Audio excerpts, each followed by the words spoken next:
Okay.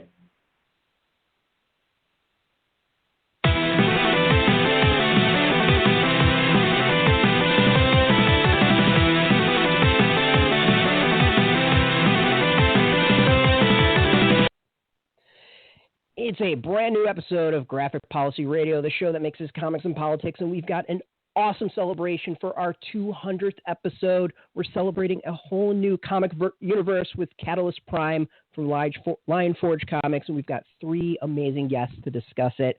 Going to try to go through as quick as possible, but before I introduce our guests, I want to welcome my co-host, Alana. How you doing? 200 episodes. I want to thank all of our fans who helped make this happen. And I think that our guests tonight are really the perfect people for a 200th episode for Graphic Policy because they really represent, I think, what this show is all about. Yes, absolutely. All right, so we've got 3 guests, as I said. Joe Illidge, he's a public speaker on subjects of race, comics, corporate politics, of diversity. He is the Senior Editorial Manager for Lion Forge Comics, a previous guest of the show. Welcome back to him. We've got Desiree Rodriguez, who's a pop culture critic who's written for Women Write About Comics, Nerds of Colors, co-host for DC TV Classics podcast, among other things, editorial assistant for Lion Forge's Catalyst Prime initiative, and last but not least, a comics legend, Christopher Priest, who's written for Marvel, DC, Valiant, more. I mean, he is, I want to say a legend. He is absolutely a legend. He's part of the group of creators who launched Milestone Media, and along with Illidge, he oversees the Catalyst Prime line of comics. Thank you all for coming and helping us celebrate 200 episodes. Thank you for having us. Yeah, Christopher, welcome. Thank you for Great. You're good. Yeah, I'm on a cranky cell phone, so if I lose you, I'll just call you right back, all right? I know what to look for now, so yes, we're good to go with that. Yes, perfect. Okay. Yeah, now it's a party.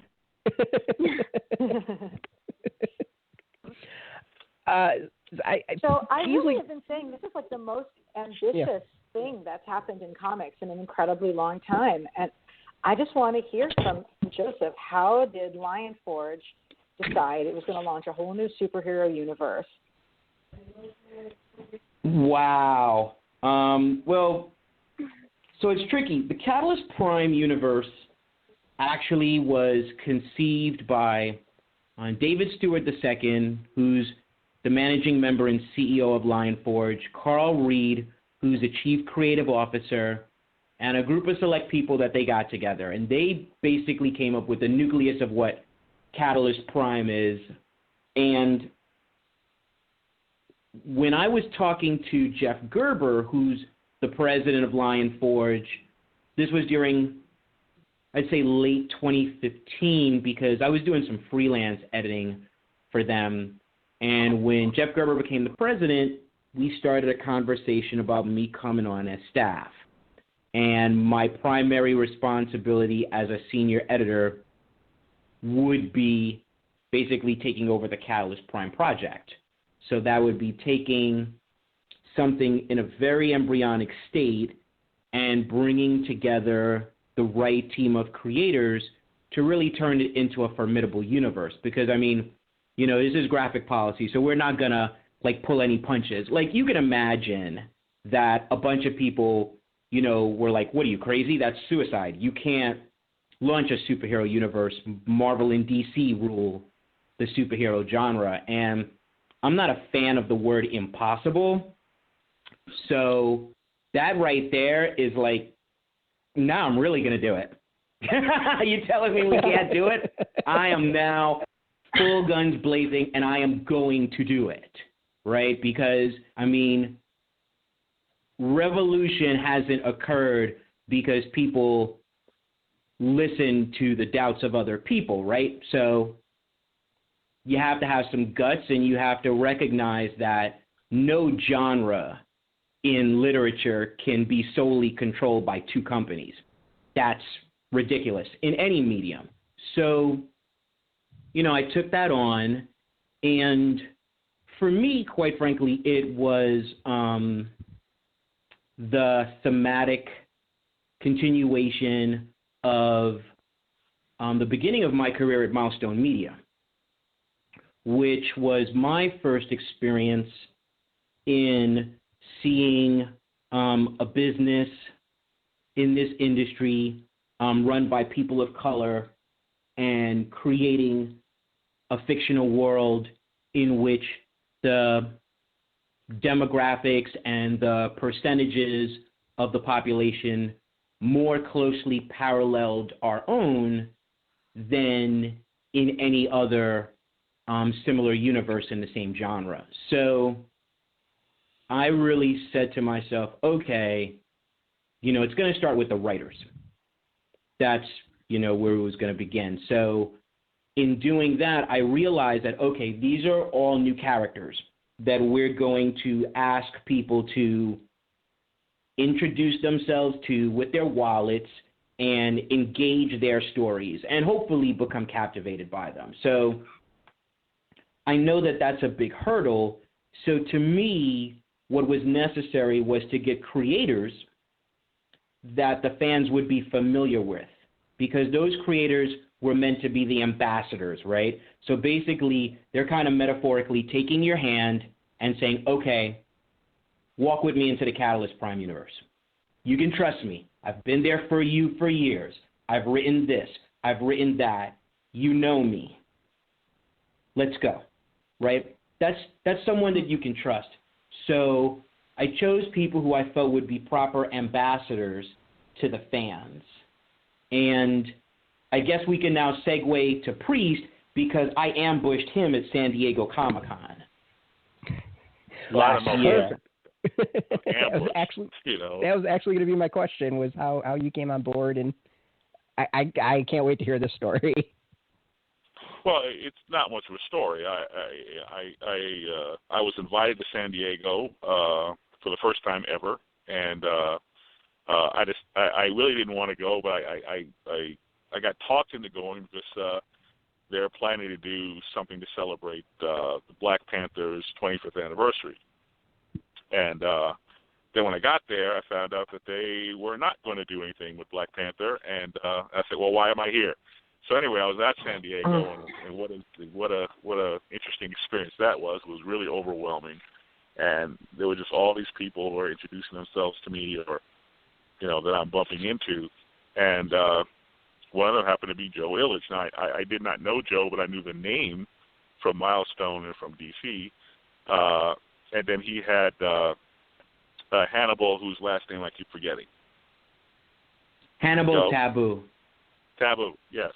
So Hannibal with him as well, So the three of us just kind of started hanging around, along with my escort from the convention, who just sat in on everything we were talking about. And Frank, and I'm grateful that he didn't spill any of it to the press. But that's basically how Joe and I met, and then Joe started talking very vaguely about some plans he had, and let's stay in touch, and let's talk about what the future will bring, and that eventually turned into the Catalyst Prime project. Nice. That's really great. I can tell you that for me, as a reader, it was definitely hearing the names of creative talent that were going to be in series that made me say, okay, this is real. This could work. I believe this can be an amazing comic series, and not just, people have tried before, but not with this lineup in this way before. So sorry, Brett, I know your next question, and I will let you do that.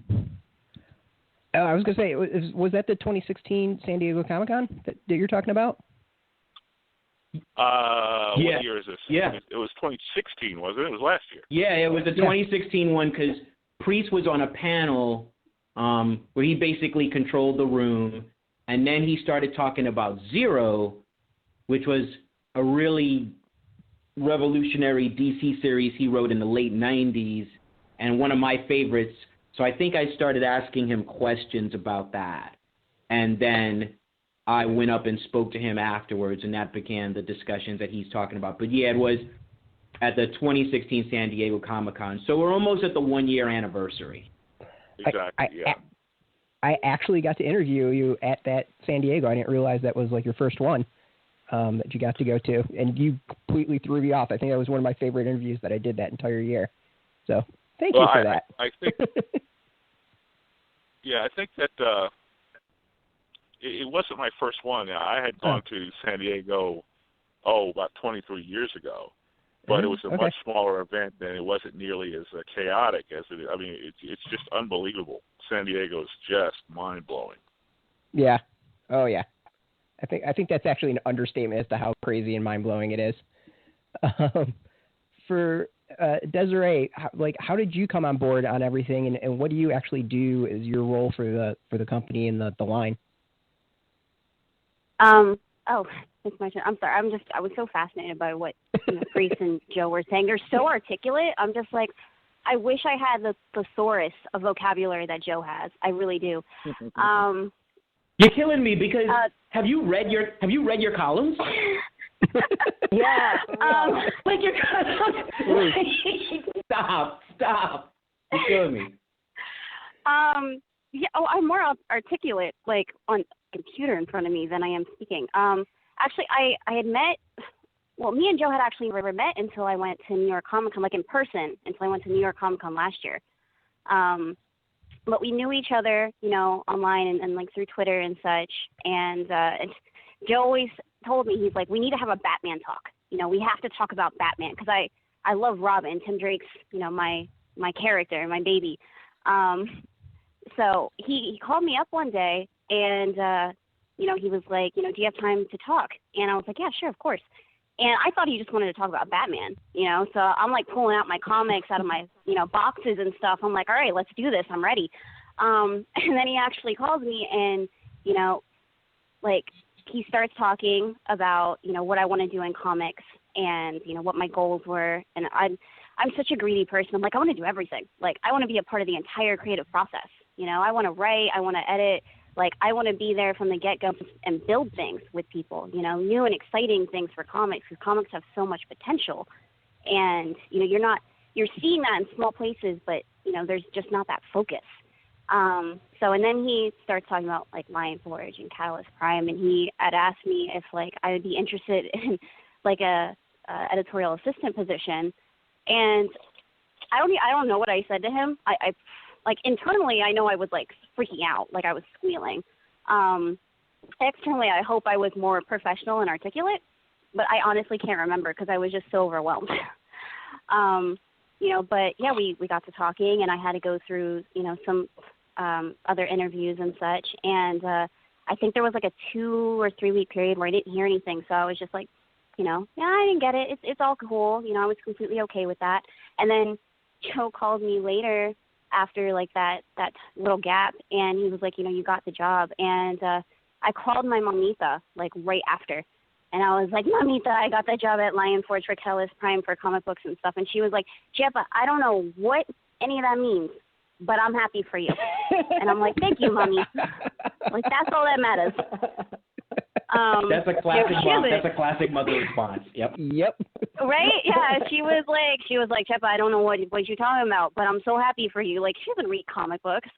Like, I don't think she's even seen an MCU movie.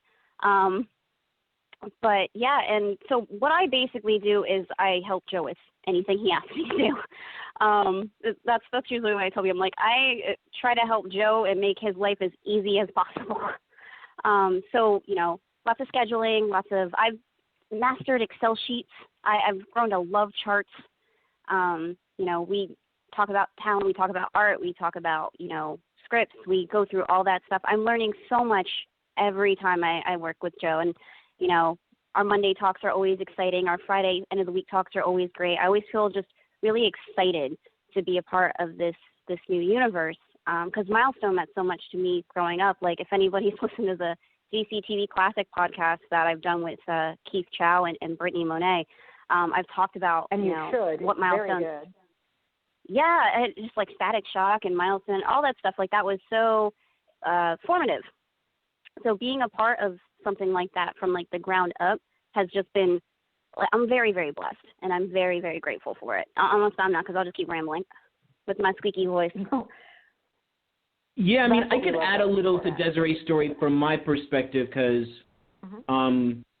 you know, we had been talking for a while on Twitter, like she said, but the moment of change for me was when she wrote this article on Latinx culture and a lot of society's misconceptions about that, how that's defined and how it's generalized. And I had written a column for Comic Book Resources a year previous on the Latina superheroes of Marvel and DC Comics. But when I read her article, it just really took me back, and it really made me understand how much I did not know.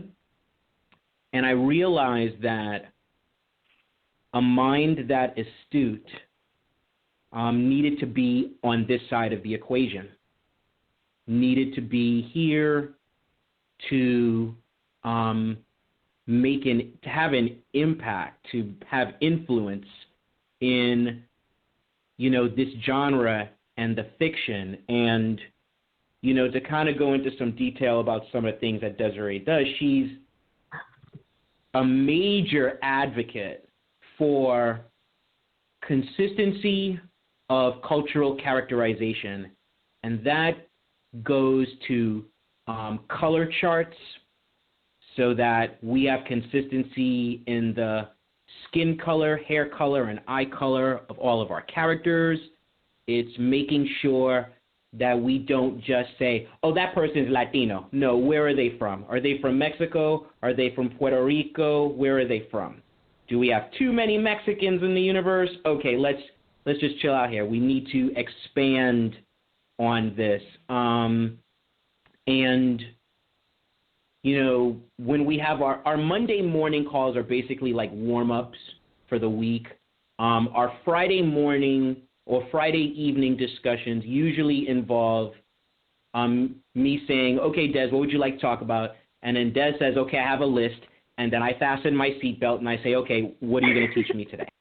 And so, you know, and that happens. And so, for example, I remember one time, you know, we talked about, I don't remember the exact term for it. I think it was same body syndrome. Is that what it is, Des? Oh, the same face syndrome. Same face syndrome, right? And just something like that, you know, my fiance is a feminist Buddhist.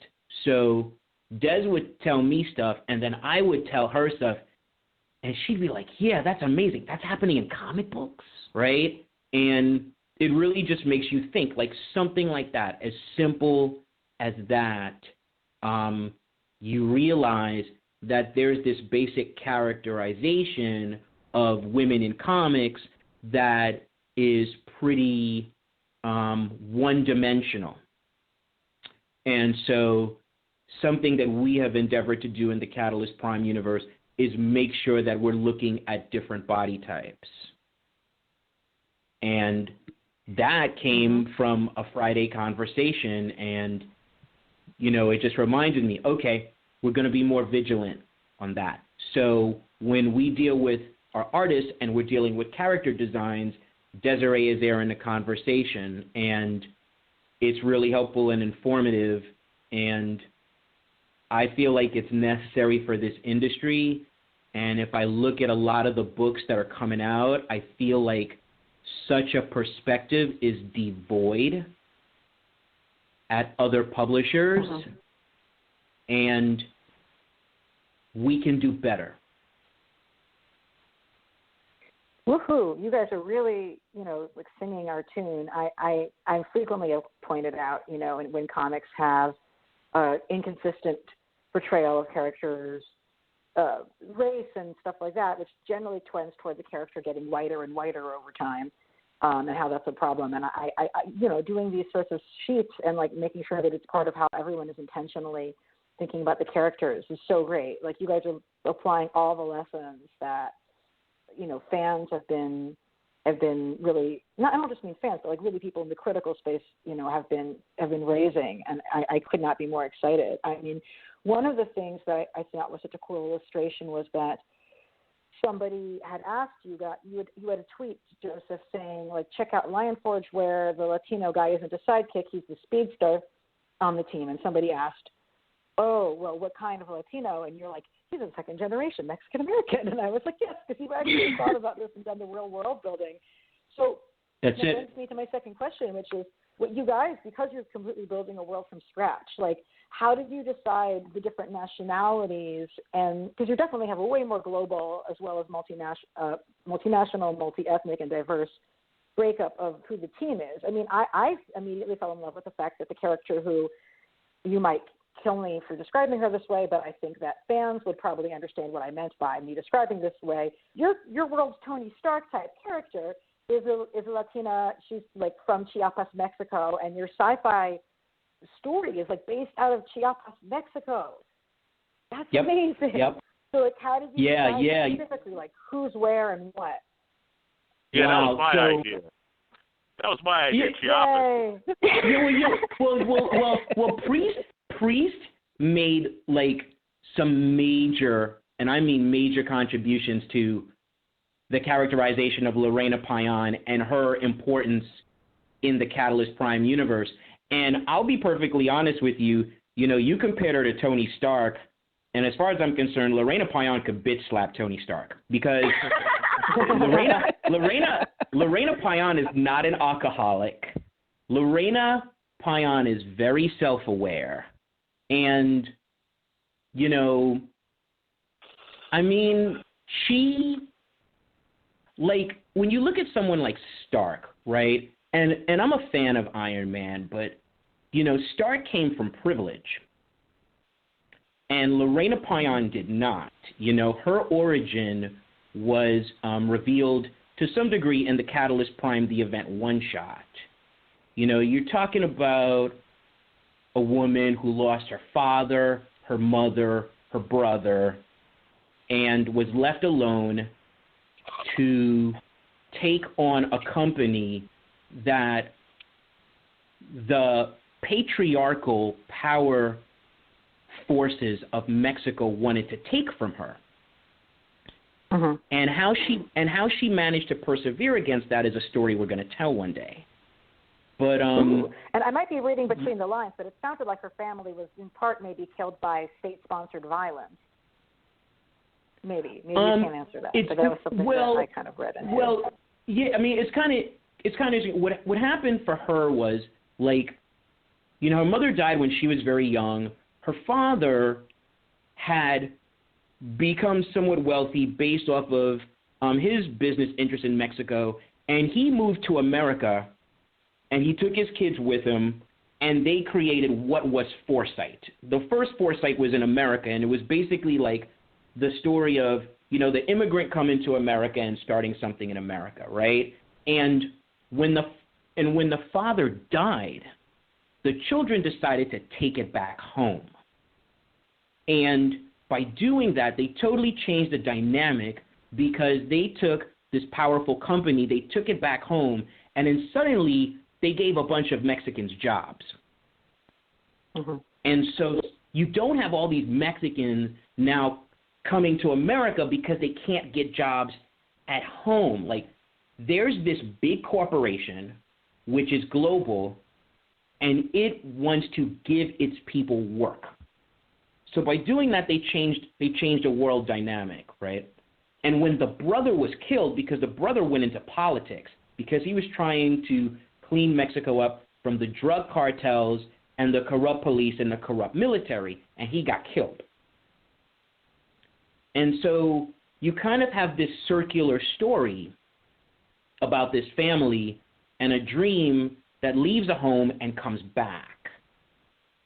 And, so Lorena has suffered loss.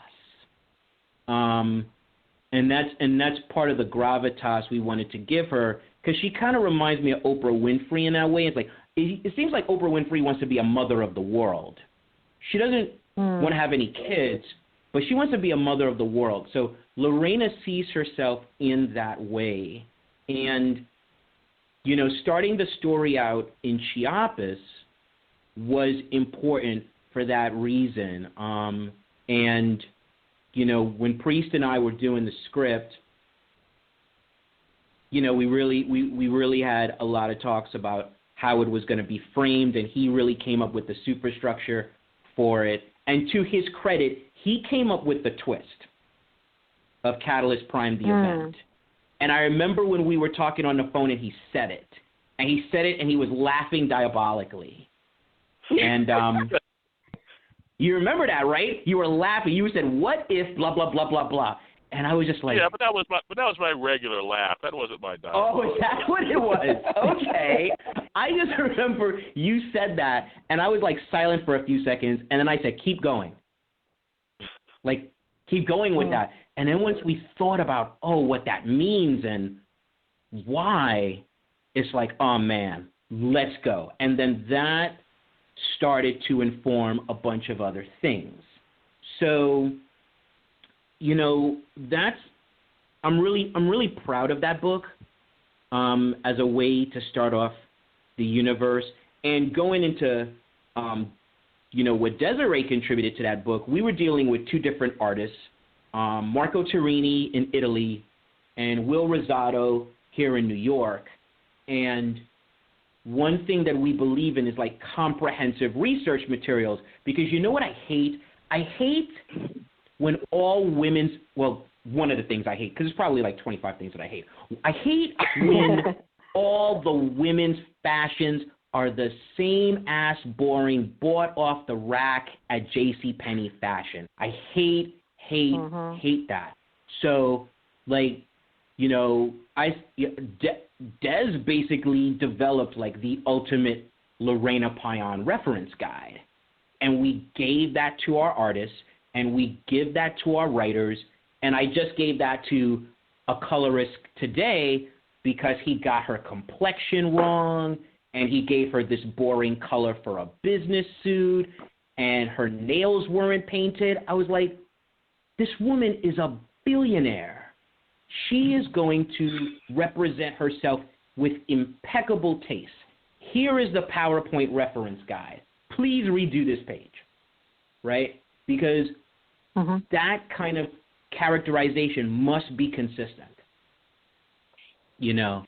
So that was a book that I was really proud of, and Priest really brought a lot to it. I remember when we were at the writer's retreat before writing that book, and we started really digging into, what Lorena Payan would have to accomplish to deal with the forces that are going to try and take the company from her. And like I said, we're going to get there, and it's going to be really good. But, she, I think, is an indicator of how Catalyst Prime is going to be different from other superhero universes. Well, if I can jump in here, first of all, let me just wind it back a little bit. At the writers' retreat, there were plenty of very talented, very thoughtful writers in the room. I was kind of brought in to be kind of a fly on the wall or creative consultant, but then there was a big problem with the hotel that you gonna really tell the hotel story? Yeah, that really irritated the heck out of me, and Okay, tell the hotel story. Well, it's not really much of a story. It's just that the hotel, the clerk at the hotel, for some reason, she rang up everybody's room on my credit card and maxed it out. And I had, a lot of business to do in L.A., and, I'm arguing with the credit card company, I'm arguing with the hotel, and it's just so stupid, that you can't get this resolved. And I just kind of flipped out and left the building. So once I got camped out at a friend's house in L.A., I came back and kind of jumped back in. But the point of the hotel story is that these guys did all the heavy lifting. By the time that I was engaged, where I wasn't just fuming over the hotel thing, once I was focused on what they were doing, most of the major pieces had already been there, were already in place, and the difference that made was that it's actually easier to zero in on what's missing or what value can be added when you're coming in fresh. So I had missed part of the summit, or I had missed part of the formative discussion that they had. But by the time I came in, I was like, well, this is all really good, but what if you put the cow on the moon? Oh, yes, cow on moon. We see it now. It's much easier to see it when you're not right in the middle of all this stuff. So, being sort of a pseudo-outsider actually helps. So we should actually send a thank you note to the hotel for screwing up my credit card. Okay, so we're going to send a thank you note to them for that, and thus giving you the opportunity to kind of like come out of the sky in Act 3 of the movie and just like drop the mic. Like you did.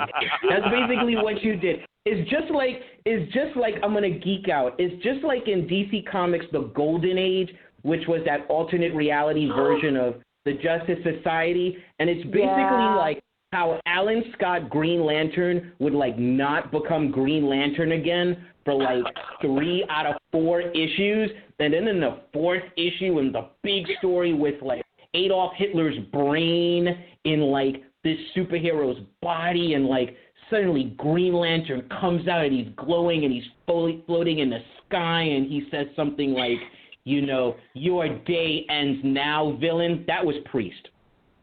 Good. Like Priest was basically like Alan Scott coming out of the sky and saving the Justice Society of America. Yeah. Oh my God. That. No, I believe it. I mean, I was just going to say, like, I felt that there was definitely, as someone who's been reading Deathstroke quite religiously, like, I definitely felt like there's something quite Priest about the way the world is framed in terms of, like, I don't know, this is the patter and a certain amount of the tone. And I don't want to give certain things away, though, God willing, everyone's picked up this free comic book day special. Because you guys, like, you can get it for free on the internet, right? Even if somebody's store sold out. My store sold out. It's something that's being discussed in terms of a way to get it to the people who haven't gotten it yet. And it's we put enough copies out there. We wanted everyone to have it, in part so we wouldn't have to dance around certain things during this discussion. We could, should we just engage it? Should we just talk about it? And what do you think? No, I think it's too soon. No. Okay, Obi-Wan, we're not going to talk People about should just call up my comic shop, because we still have loads of copies at my comic shop. Like, and we ship. All right. We're going to drop that info at the end of the interview. Okay, thank you. So I was just going to say, though, I definitely question it. I mean, you're someone who's worked in the industry. Like, the reason why people are having a conversation today about how much we care about Black Panther is because you made everybody care about Black Panther. And I guess I want to just sort of ask, like, are there specific lessons that you wanted to bring to this? Because, you had left comics and done other things and have recently come back. And, in fact, like to a different publishers than the ones you've been really working with before. So you've come back from a period of exodus, perhaps, or exile, not exodus. That's ridiculous. Exile. And it feels like this is, like we're learning, we're getting the message that you've come to bring back and deliver to us. And I would sort of love to hear, like, what are the things that you're trying to do in comics now that you weren't able to do at the earlier time, or that you're, like, really committed to making sure can happen now that you're back? Well, I think, first of all, it's important to remember that when I was actually writing the Black Panther, nobody was buying it. I mean, I would say nobody. Obviously, somebody bought it, but, it was a very poor-selling book that was always in danger of being canceled. And although it got critical acclaim and it was well-reviewed, much like Deathstroke, which is also well-reviewed and not selling the way it really needs to, Panther was selling pretty poorly. I mean, we couldn't give it away. So it just amazes me that somehow between those years and this year's, that run has gained in popularity. So it feels like Star Trek, where we become more popular in reruns than we ever were when we were actually doing that book. But I don't know. I don't know if I have any particularly philosophical perspective, except to say that my desire and my approach to the heroic world, including Catalyst Prime, is to ground it in as much reality as possible. You know, and if you give me these suppositions, like here is a supervillain who is a dysfunctional father. He is the head of this dysfunctional family, and you know, and there are these dynamics that go on there. Well, then I want to say, well, how far can we drill down with that and make that real, as opposed to, you know, just taking the sort of standard, sort of cursory surface approach where it's all about Deathstroke and fighting, you know, the latest supervillains, or Deathstroke concocting the latest, you know, macabre plan to, you know, take over the city or take over the earth or whatever the story is.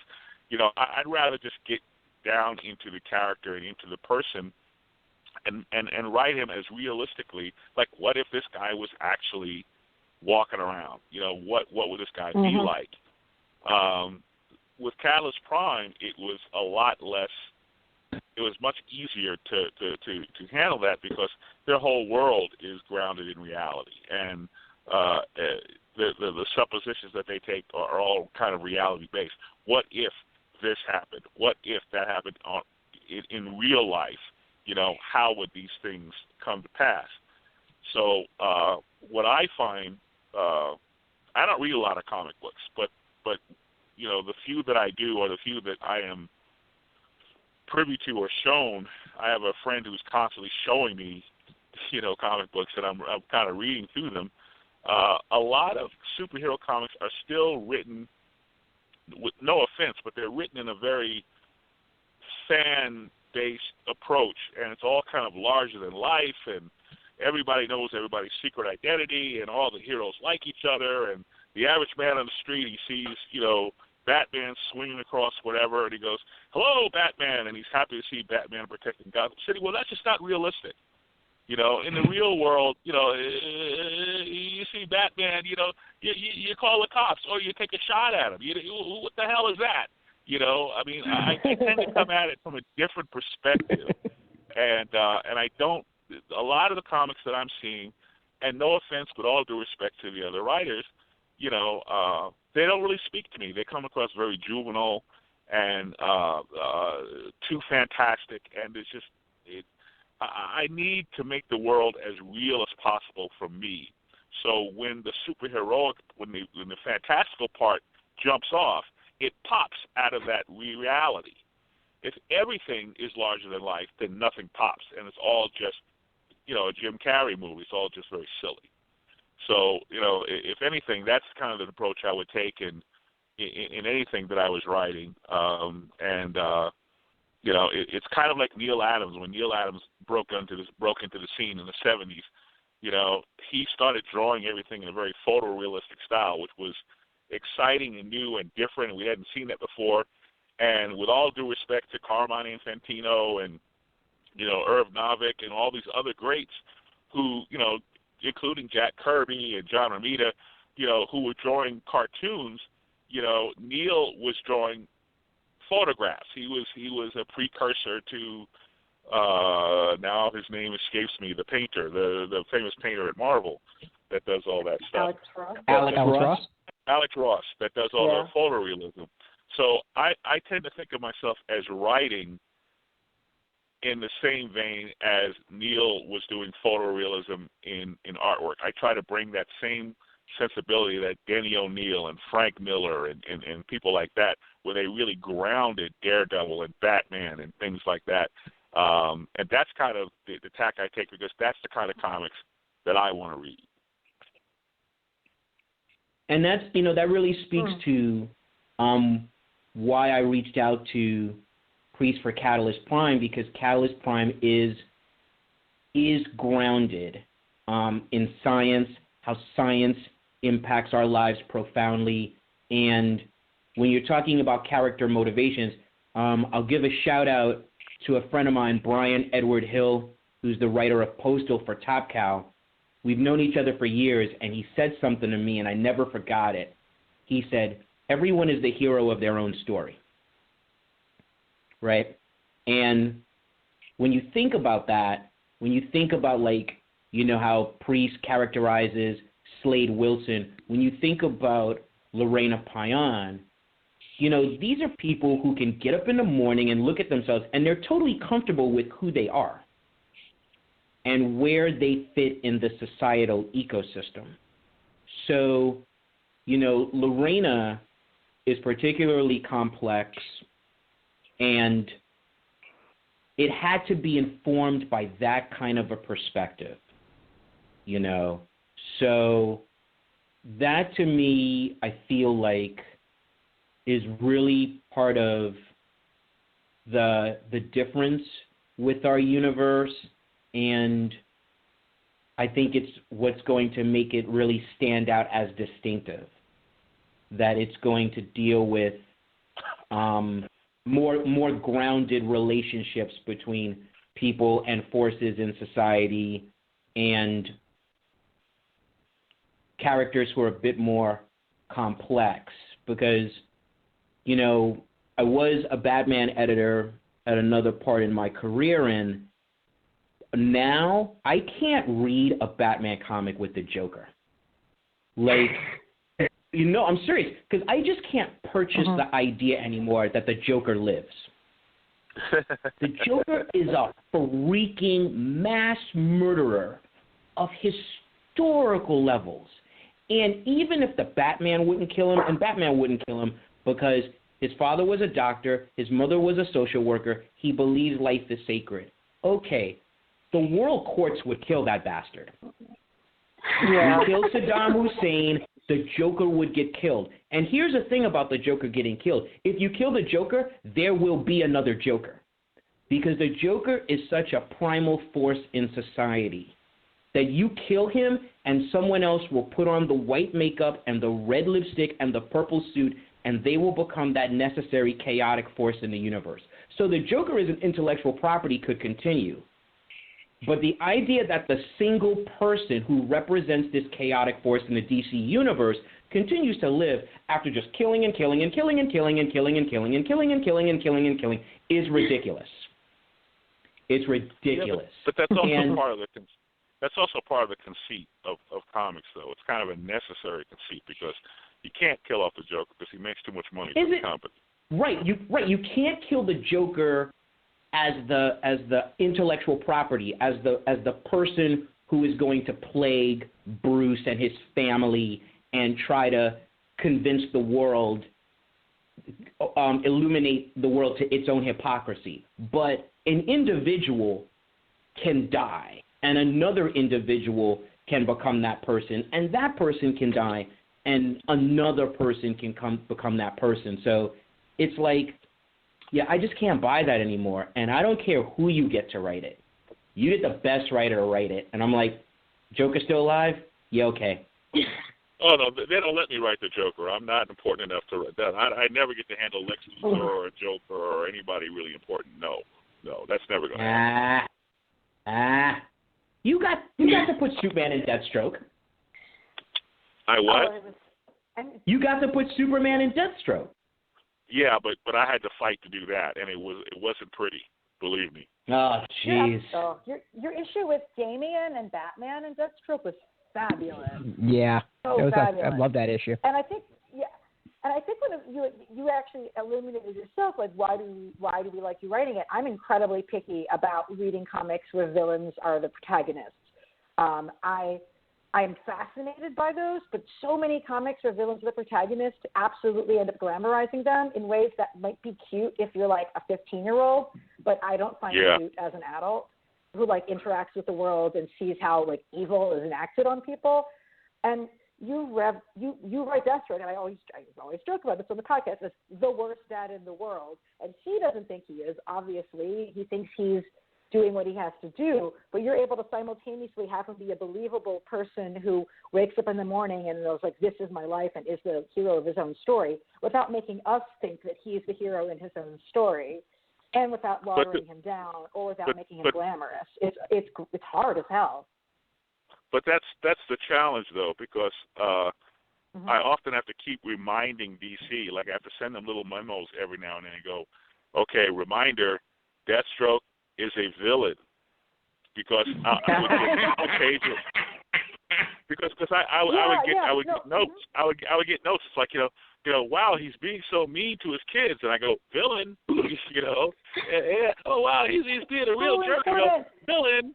I have to keep reminding them that this guy, he's not Superman, and just because he has his name on the title of the comic book, there's an expectation. There's two things that happen with comic book editors.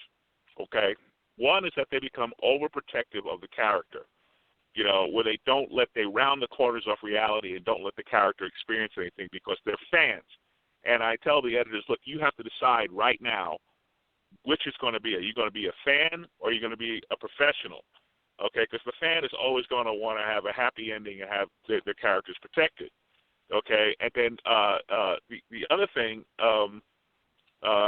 particularly with a character like Deathstroke, is that you're going to have to accept the fact that he's a despicable guy who usually gets his comeuppance, but his comeuppance is not like somebody comes and punches him out. Okay, Superman punched him out, but 9 times out of 10, Deathstroke's comeuppance is just the misery that he sows in his own life because he can't help himself.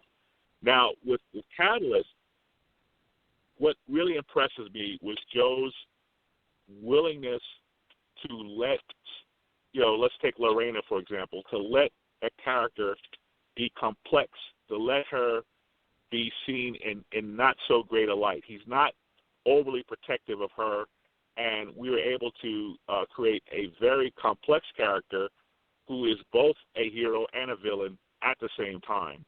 And that's something that's a tricky line to walk. But at the major companies a lot, it's just especially with Deathstroke, at least for the first year, it was an uphill climb getting some of that stuff in print because they were like, he's being so mean. I'm like, what's wrong with him? I want to thank you. No, for real, dude. I want to thank you because when people first heard that there was going to be a new Deathstroke series, a lot of critics who've spoken out about the way rape is handled in comics were saying, how the hell are they going to have a Deathstroke lead in the comic? That man literally rapes Tara and nobody acts like it's a real thing. And I said, if anybody else was writing this, I'd be with you. But Christopher Priest knows that Deathstroke rapes Tara. And he knows that that's fucked up. And that will be reflected. Like, he actually understands the weight of those things. So that's why when you're doing this new, more team-oriented Deathstroke book, they're like, I don't want Deathstroke to be around these young female characters. And I'm just like, that's right. Christopher Priest knows that. I'm like, that. Well, I appreciate that. We're not saying you can't do these things. We're saying you have to take them seriously. And you do. Well, I think you just have to drill down in these type of characters. But the one thing that I was happiest about with Deathstroke was the Superman issue.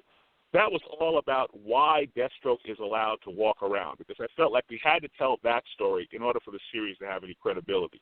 So Superman outsmarts Deathstroke, punches him in the head, punches him out, and hands him over to the authorities. And they don't know what to do with him. Because why? Because they can't convict him. So the hero, and this has universal applications and can work in Catalyst Prime too, the hero is confounded by his own heroism. Now, he could, A, lock him up in Guantanamo Bay and, without charges and deprive him of his civil rights and just keep him locked up. B, he could kill him. Or C, in order to be a hero, like Deathstroke, walking around free is the price we pay for justice. There's a difference between justice and vigilantism. Vigilantism, you kill him, you lock him up. Justice is he's run through the criminal justice system, and Deathstroke has more lawyers than Firestone has tires. I mean, it's impossible to convict the guy. So that's our plausible explanation for how a character like this can exist in perpetuity. You know, unlike, say, the Joker, the point that Joe was making earlier with the Joker. But that's the kind of, like, realism stuff that, you know, and every issue was a fight until recently. I think they're starting to get it now. I'm getting fewer of those kind of bonehead notes, you know, on the character, because I think they're starting to get, we see what you're doing now. So, you know, we're moving along here.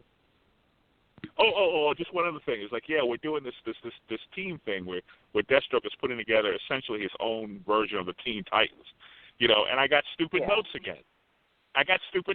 Because he's being a real you know, jerk to the team, and he's like jerking them around and playing tricks on them and really testing them in mean ways, like being a mean dad. And I get these notes like, well, you know, you said Deathstroke is turning over a new leaf, but he's still acting like a jerk. And I said, well, he's going in a different direction, but he's still the same kind. He's still a jerk. You know, I mean, you know, what part of Deathstroke, you know, I don't understand, you know. So whatever people are expecting about, you know, Deathstroke going straight or Deathstroke having his own superhero team, flush that out of your mind. It's going to be the most unconventional, unnice. It's like, you know, what I would do with the Teen Titans if they ever let me go near them, which they won't. Ooh, you writing the Teen Titans would be really wicked. They'd never let me get away with it. They would kill me with 1,000 cuts. Oh, they can't do that. Oh, you can't do that. What? Have you met a teenager? Have any of you met a teenager? Now you got a group of them and they got superpowers.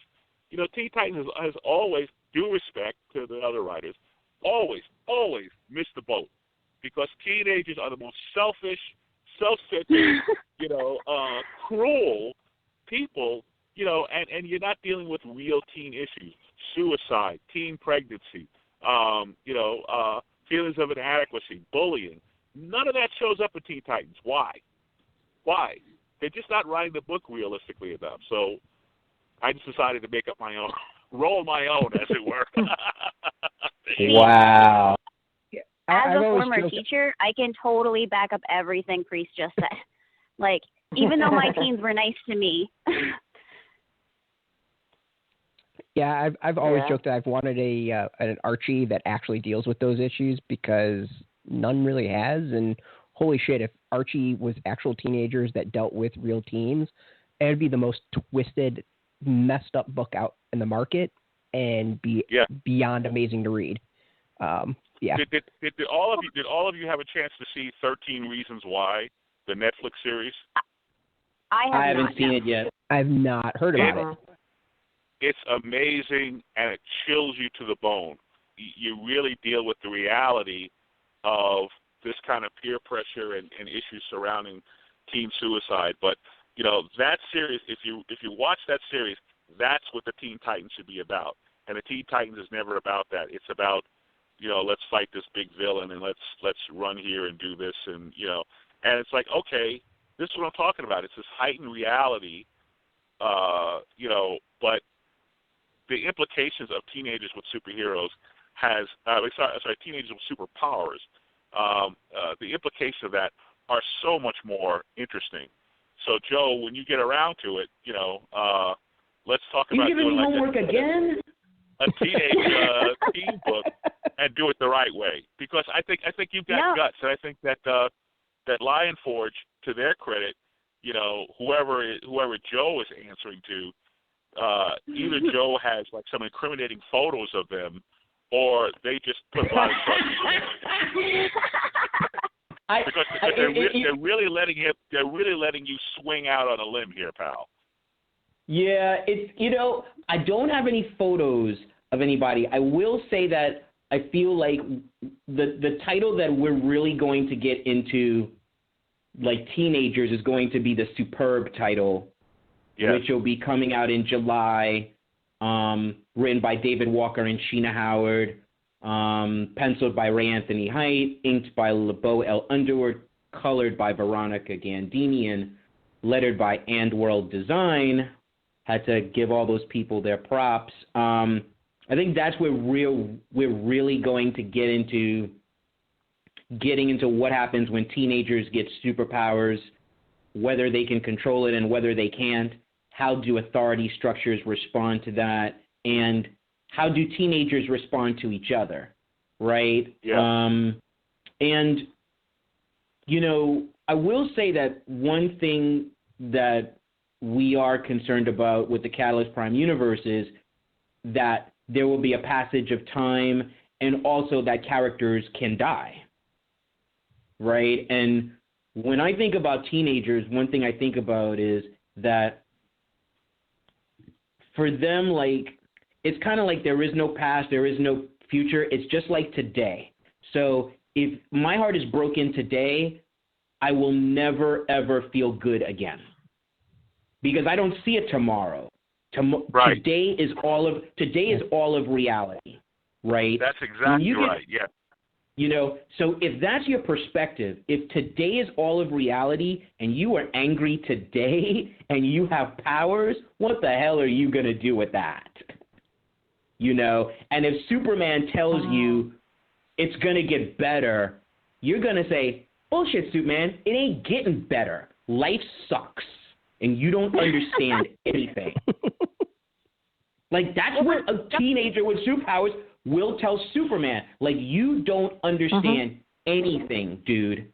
So don't tell me about tomorrow. You know what I'm saying? So, well, you know, off of, that's where it's what you guys are saying, like my problem with a lot of, like, you know, teen-focused books today is that you can tell that, you know, they don't, the book has never actually talked to a teenager, you know, or they don't know any teenagers, or they borrow a lot of, like, modern day slang that doesn't sound right and is used out of context, and it just, like, it reminds me of that one GIF where it's like, you know, that famous actor who's like, you know, what's up, kids, you know, I'm cool too, like, yeah, it's like, no, that's not, like, teenagers they can be volatile. You know, they can be emotional. You know, it's a rough time. But when I was working with kids and when I was working with teenagers, one, they were all taller than me. Two, you know, they all, I'm not even joking, I'm 4'11", they were all taller than me. You know, two, they wanted to be respected. Like, they wanted their perspective on life to be respected. You know, and that's one of the hardest things, you know, in my experience that adults struggle with is, like, seeing things from a teenager's perspective, you know, or a child's perspective. They're just like, you know, oh, you don't know what life is because you're young, which is true, but also you don't know what their life is and what they're going through, because a lot of teens are going through a lot of things, you know, and it's tough, it's hard. So it is. I do feel like Superb, you know, is one of those books that we're trying to work on. We're trying to give, like, an authentic perspective from, you know, two teenagers' point of views, like, because teenage books, they don't seem to address those things, like peer pressure and bullying, and, you know, like, teenagers are figuring out their sexualities, and, you know, like, I read a teen book where all the characters are just, like, straight identifying, and I'm just like, what? Have you been to high school? Yeah, that right there is ridiculous, that no one is engaging in experimentation with sex. Come on, that's just ridiculous. So, yeah, it's like, you know, I feel like we have a kind of freedom that we're not dealing with 50-year-old intellectual properties with these stringent rules. So with Superb, we can do things that they won't do with the Teen Titans, you know, or they won't do with Champion. Or can't do because the Teen Titans have a TV show. Yeah, they have a TV show. There's bed sheets and all that stuff. So you can't, you know, and, you know, okay, man, now I'm going to get into another thing. You know, I just can't stand the cyborg thing. I can't stand that no matter what reality, continuity, iteration, like, Cyborg still looks the same. Like, there's a Star Labs, Barbara Gordon is cured, and she can walk again, and, you know, Apocalypse has gone to war with Earth, and there are remnants of apocalyptian technology all over the place. There's Argus, but Cyborg, yeah, he looks exactly the same, you know. It's like, come on, man, really? Like, really? I'm supposed to buy that? Come on. Well, this all right, actually stop picking on DC. I would say we have to get our hand out to Okay, other we're publishers too. we're gonna stop. We're gonna stop. But I buy Deathstroke. Does that count? Yes. I don't know. Okay, I buy Deathstroke. Well, it actually kind of goes into a question we had from Twitter, which is something I wanted to ask. And we kind of talked about these great ideas, but how long did it take you to actually construct this universe, and like, were there actually any obstacles while doing so? Well, so I mean, for me, like, I really hit the ground running. I started working as a senior editor at Lion Forge June 30th, 2016. And I hit the ground running on getting together the writers. We had the writers retreat in early August of 2016. And after that meeting, I basically put together, with Desiree's help, the Catalyst Prime Bible, or the first version of it, which I think at that time was maybe 50 pages, but is now about 85 pages. So I would say it took about maybe 5 months, and that involved a lot of conversations with the talent. That involved a number of conversations with the CEO of the company, David Stewart II, with the president, Jeff Gerber, with the chief creative officer, Carl Reed. So there would be clarity on what our approaches are to characters, to the world, and what our goals were. So I would say 6 months, but the Catalyst Prime universe continues to grow. So we're only just at the beginning. We have, at the Writers' Retreat, we mapped out 2 years, and then we're going to do another Writers' Retreat, and we're going to really nail down years 3 and 4, because we know in a basic sense what years 3 and 4 are about, but we're really going to get deep in the weeds with it, because there's a macro story that is encapsulating all of the micro stories. So 6 months for the first process, but it's a continuing process, just the way you wake up one morning and something significant has happened that alters the direction of your nation or people who come from the same,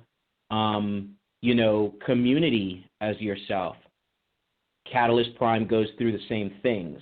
And you don't always have all the answers. Sometimes an answer just comes upon you.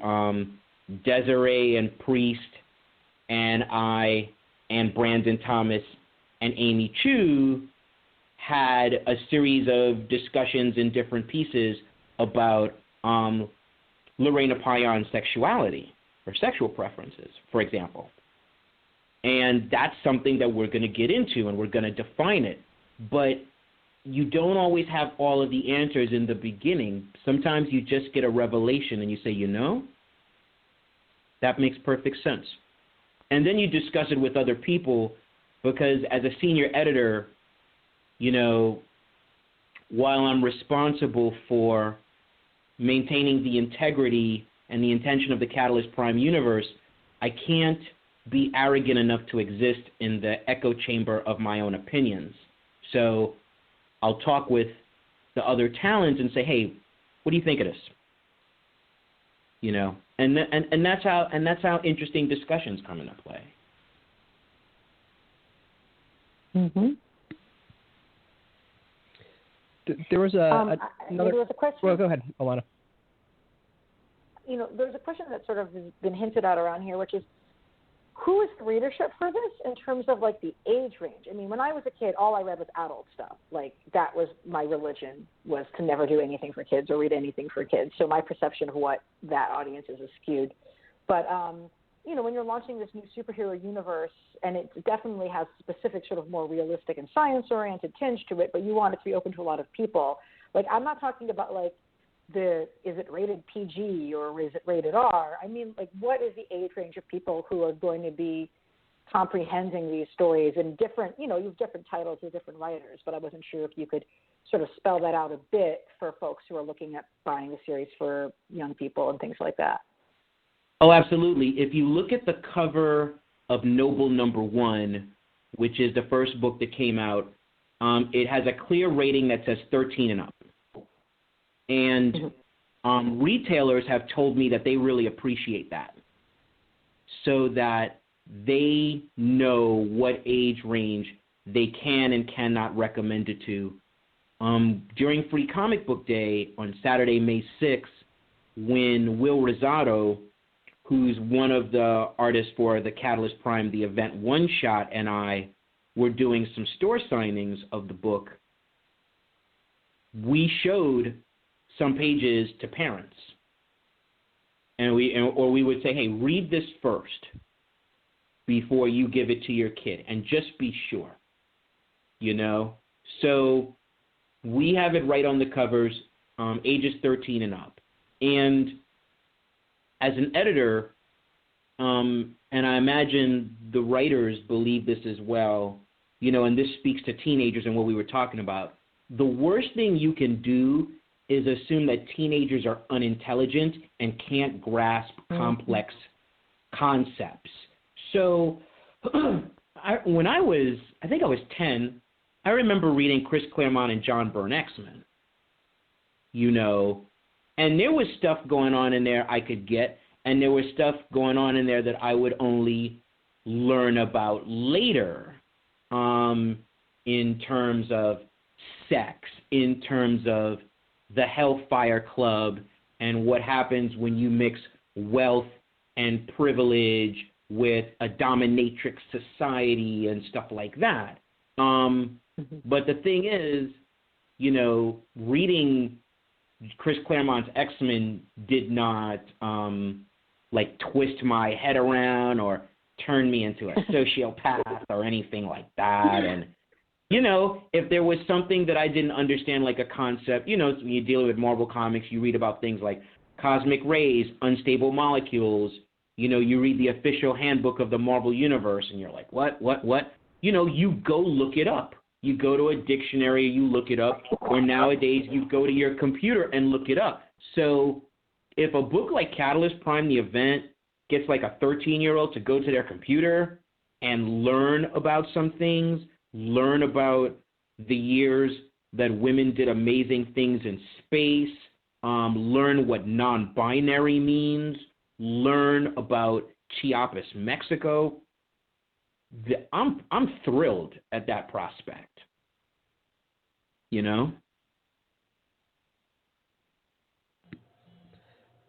Christopher, cool. you're able to start everything from scratch, and you're not coming into properties that have years behind them. For you as a creator, how freeing is that, and what does that mean to you? Hang on a second, guys. Sorry, I was moving my car. It's exceptionally free.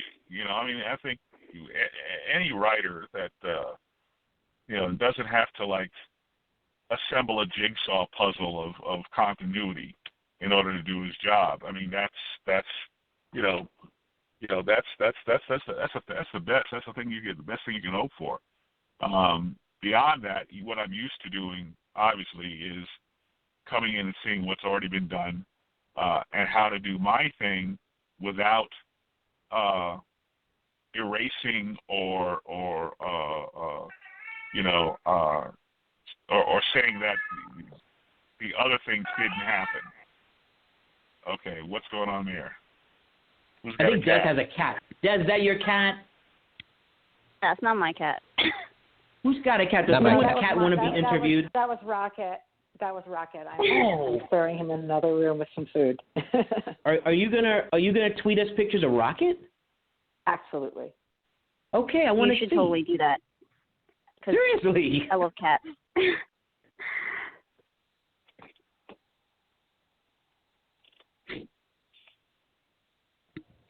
No, sorry. So you said you had another question from a listener. Go for it. Yeah. So we have another question from someone for Twitter, and it's for Joe and Christopher, like, what advice would you give an aspiring writer that's a freshman in college? Make friends who are actually in the business. I think it's a lot easier for artists to get recognized because, they send their work in and somebody looks at it and either like it or they don't. For writers, somebody has to take the time to sit down and read this, and in order to evaluate your work, the person reading it has to have a certain level of education. It doesn't mean that they have to be a great writer themselves, but they have to know what great writing looks like and what great writing reads like. And those people are becoming fewer and fewer in the business. And also because the major houses are doing such a high volume business, nobody has the time to read scripts. So it's very hard for a writer to break in. Somebody was talking to me about, it being hard for, a black writer or a female writer or whatever. It's hard for any writer to break in because, you got to find somebody that's willing to read your story, and then you have to hope that they know what they're looking at. So it's I hate to be discouraging, but, if I was going to talk to somebody who was thinking about writing for a living, man, write novels, write screenplays, write television. These are much bigger industries with much greater opportunity. They're still very tough to break into. Self-publish, that's another way to go. To sort of get your to get some experience and so forth. But it's really, really, really hard for writers to break in. Now, DC does have some sort of program, a new talent program that people can apply for. I don't know if Marvel has the same idea, but there is sort of an avenue in at DC. I'm not exactly sure how it works, but that's something that's worth looking into. Good. Wow. I think my advice would be, kind of similar to Priest in a way in terms of connecting with people in the business. I would say I would really encourage internships at different companies that you're interested in their content so you can understand so you can understand the industry, and so you can understand the obstacles that you'll have to go through. I'm not saying, like, get an internship at Marvel and pitch like the Hulk. Like, that's not what I'm talking about. I'm saying get an internship at a company, see how that company works, leave, and then, if you decide, you still want to continue with this, okay, at least you've seen the dynamics of the business at one company. That's why I would advocate, maybe doing internships at least two, so you can get some different perspectives. Learn about and just learn about it. Writing on a regular basis is a given, and that's just something that you should be doing naturally if you really want that career seriously. And there are different kinds of writing. There's writing fictional stories, there's writing columns. I feel like all forms of writing require a narrative. They kind of go by the same rules, building to crescendos and engaging readers. When you read a column in The Atlantic by Ta-Nehisi Coates, that's an engaging narrative, So it's all narrative, and it's important for you to understand the business that you're getting into because, quite frankly, corporations don't care about your dreams. Corporations care about making money. And when you look at a number of successful writers, they've presented a tenacity, a discipline, and a capacity to work within a company's needs and prove themselves to be valuable so that the company rewards that by giving them more opportunities, right? So, you know, you look at a character like Daredevil, you know, some of the most amazing Daredevil runs came from a time when that book might have been on the chopping block. Frank Miller took over Daredevil when it was basically one foot in the grave. And he turned that character around forever. You know, Brian Michael Bendis' run. I do not believe Daredevil was a top seller at the time because Kevin Smith did his run. And then after that, I feel like it was like maybe David Mack or Joe Quesada, something like that. You know, there was a sales dip. So Bendis got this book when the sales were dipping, and that gave him an opportunity, which the company allowed to really, like, go for it, you know. And if you get an opportunity to write something, I would say write it like it's your last day on earth. Like, write it like you mean it. Like, forget timidity. Don't think yourself out of anything. You know, write like you mean it. You know, like people, I'll talk to people about like a writer like Ed Brubaker, and Ed Brubaker is amazing, but my favorite thing by him is an old thing he did for Wildstorm called Sleeper. Yes, I know that one. That's a great one. Yeah, there's just something about Sleeper that for me personally, this is, of course, a totally objective point of view, but I feel like it had like a grit and a ferocity that later works didn't have, and that's still an inspiration to me. So, you know, just write like you mean it, man. Well, one of the things that I've been thinking about as I've been promoting this episode was whether or not you guys wanted us to talk about the series in terms of, not just a series, but the Catalyst project, you know, being a superhero universe that is being helmed by people of color and populated by characters of color. You know, to me, that's a selling point, and to huge audiences, that's a selling point. But frequently, people who are creating characters of color worry that if things are just seen as like, oh, this is just for Black characters, they don't think that they're going to attract, you know, the market share, or that some people might reject that because they're racist assholes. So I wasn't really sure which way to talk, if you guys would be receptive to me promoting it in that way. Because to me, like, and for the audience that I speak to, this is a plus side. So I wasn't sure if you guys were like leading with that, because, you know, I mean, because prior to this there was Milestone, and like that was it. You know, to this being a people of color led new superhero universe as like being part of what makes it newsworthy and why it needs to happen and worthy of support, in addition to the quality of the work itself, which obviously has to be there or else it'll fail. And this succeeded in terms of, you know, the launch that you guys have had. But I wasn't sure if you guys wanted us to be talking about that.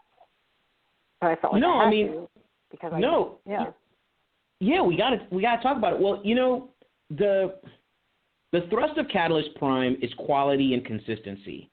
Diversity and inclusion is inherent, right? So that's kind of like, you know, like if the sun was alive and the sun like go into everyone saying, I'm hot, I'm hot, I'm hot, I'm hot.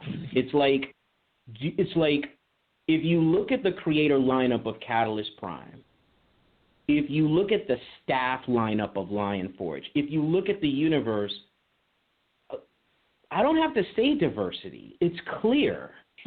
You know, the Catalyst Prime Writers Room, the Catalyst Prime Creator Pool is not one of those snapshots in this industry of a group of 20 people who are all white, or a group of 20 people or 17 of them are men. Mm-hmm. You know, it's like, and if people are thinking, oh, this is just a POC universe, then I would say, do you know Joe Casey? Do you know Alex DeCampi? do you know Roger Robinson? You know, it's like, come on, like, part of inclusion is including everybody. It's not excluding white people. It's not no white characters. That's absolutely ridiculous. You know, we have Keno, white British male. We have Astonisher, Astonisher's Thai American. Actually, he's biracial. We have Incidentals. The leader of Incidentals is white. So, you know, our variety in our content and in our perspectives, it's intrinsic from the business end to the conceptual end to the creative end. And that extends to the editorial department. You know, one of the reasons that Desiree and I can bring a more well-rounded perspective is because we're different in a number of ways. You know, if you're just dealing with someone who is exactly like you, then you're basically like going to have a Tomax and Zaymod effect from G.I. Joe, which is basically like the same, you know, like two of the same people going, yes, brother, I agree. Yes, yes, yes, yes. That's brilliant. You know, so you've got to get. That was a good impression. You know, you know, yeah. I have my moments. So you have to have different perspectives. That is a prerequisite into creating a universe that reflects our nation and our world. So, yeah, you know, it's part of the identity of the company and the Catalyst Prime superhero universe, but that's not the thrust. We're not saying, buy us because we're diverse. We're saying, you know what, buy us because we're good, and quite frankly, there's a bunch of you out there who have been asking for something. Through your loyalty for years, you have earned this. You should have been given this some time ago. And the fact that it's taken so long to give it to you is a failing of this industry. And that failing ends now.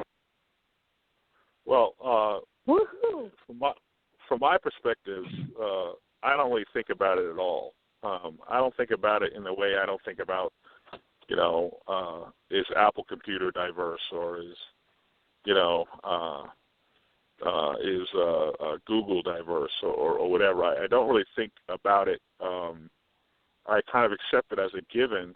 I don't think what's unique about Lion Forge is the diversity of the staff or even the diversity of the creative talent. I think what's unique about it is they're producing content that will appeal across the spectrum. In other words, there's really no point in having, in emphasizing diversity. You're just going to sell to 5 people. When a allegedly multicultural or even a quote unquote black company can sell to broadly across mainstream audiences. Now that's an achievement, and that's something that's certainly worth noting. It's like Dr. Dre doing the Beats headphones, right? Who buys Beats? He's not just selling Beats headphones to black people. You see what I'm saying? So it's not enough to be a diverse company. You have to be a diverse company that's doing good work and that's putting out a product that has mass appeal. So I don't really think about it. I hope we're not just selling to Latinos or just selling to blacks. I hope Catalyst Prime will appeal broadly to a wide audience. Yeah, to add a little bit to what they already said, which was amazing. We're trying to reflect reality, and the fact of reality is that there's a lot of people. People are diverse in and of themselves, and there's a lot of communities that just don't feel represented. But diversity isn't a headline. I think that's what gets me the most. With current comics, they treat diversity like it's a trend. They get a headline on Entertainment Weekly or in Variety or something like that, and then the book gets canceled 3 issues in, or 9 issues in, or what have you. Before the first trade comes out. Yeah. Like, it shows a lack of caring to me, and it shows a lack of, like, investment. You're treating it more like a token, like a headline to get like a quick high #1 sale. And for Catalyst Prime, we have all these characters, and it's not diversity for the sake of diversity. It's legitimate. They're all characters. Like Lorena is, yes, she's a Mexican woman, and yes, we consciously made the choice like she was going to be brown, like she wasn't going to look like the mainstream light-skinned, blue-eyed Latina. But she's a character. Like, she's not the Mexican Lex Luthor woman, She's her own character. She has her own backstory. She has her own complexities. And those are things that readers are going to see and they're going to feel when they read about her, when they read the one-shot or read the other books that she's in. So same with Noble that just came out. With Astrid and David, like, they're Black, but they're also characters. They're not the Black Superman or something like that. They are themselves. They are characters with backstories and personalities and going through things that make them interesting, So for us, like, and Joe's talked to me, and again, I learned so much from him. It's all organic. Like, it's developed organically. Like, we don't have all the answers, as he said before. These characters develop and new layers are added to them, So, yeah, we're not doing it for a headline. We're not trying to make the papers. We're doing it because this is the world. We're reflecting reality, with superpowers, but still reality. For each of you, you're doing something and delivering something that, frankly, isn't being done by anyone else. For all of you, like, how does it feel personally to be able to do this, to really give, I don't want to say diversity, but face it, like, we're seeing diverse characters and diverse histories and locations and in a reflection of the real world. Like, for each of you, how does that actually feel to you of seeing this out there and all this hard work, hitting the page and shelves? Well, I'll go first because I don't have that much to say. I think certainly it's a wonderful thing, but I just feel like I'm kind of just a visitor, and I'm kind of playing with their toys a little bit, but it's certainly it's just very different. There's really no pressure to make these things overly fantastical or overly appealing to hardcore fans. I think however the happens, whatever success that they find, the Catalyst Prime thing is certainly a worthy experiment because they are doing something different, and they are, taking risks and, kind of redefining norms. And, I think, the two big companies, they've been selling the same comics to the same readers since they were 12 years old. They've been selling comics to me since I was 8 years old. I'm certainly ready for something different and something new. And I think that Catalyst Prime kind of proves that there is something different and there is something new out there. Yeah, to follow up on what Priso, kindly said, for me, so there are a number of things, right? Number one is, being the senior editor of the line, having been given the opportunity by Lion Forge to do it, I feel honored. I feel like, in a way, I am paying forward the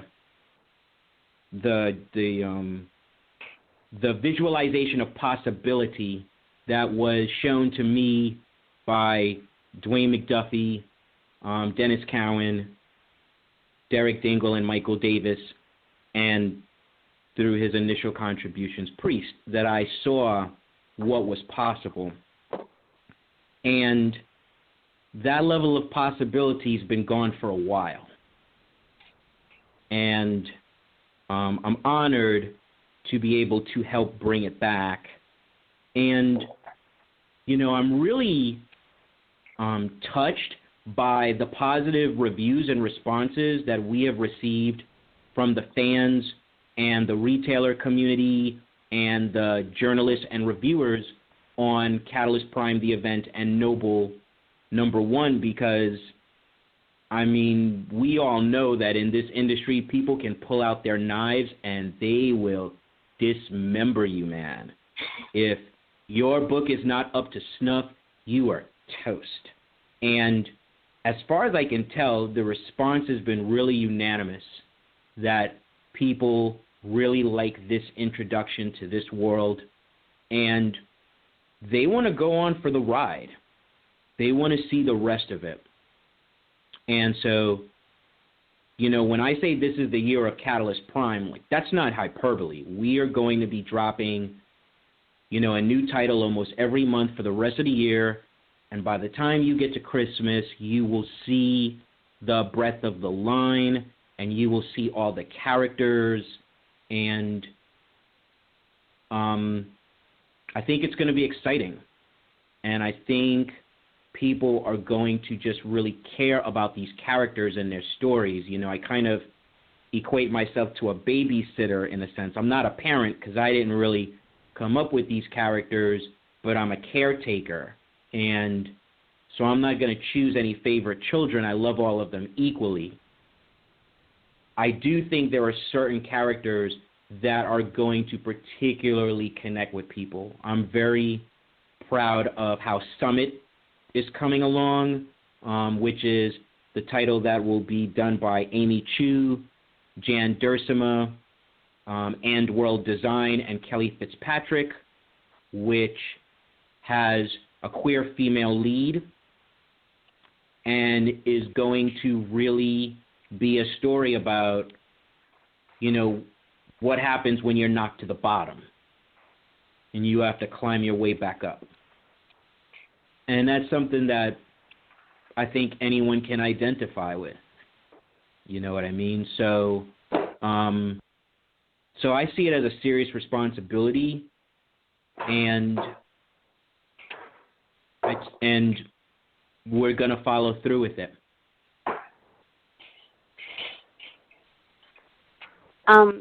For me, I feel very, very lucky because I'm the newbie. This is my first job basically of acting as anything editorial for any kind of comic publisher. So I'm just super grateful that Joe thought of me and thought that I would be good. That was actually something I told him in our call because I wanted to be honest. I was like, I don't have any experience working in editorial. But I learned something every day. So, and that's fantastic.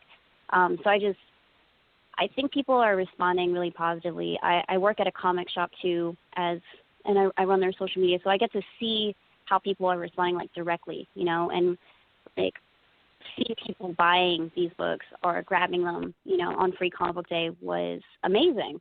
And getting to tell them, yes, this is new, this is the starting point for something big, has been just super fulfilling. And I think it's gonna resonate, there are characters and stories that are just gonna resonate with people.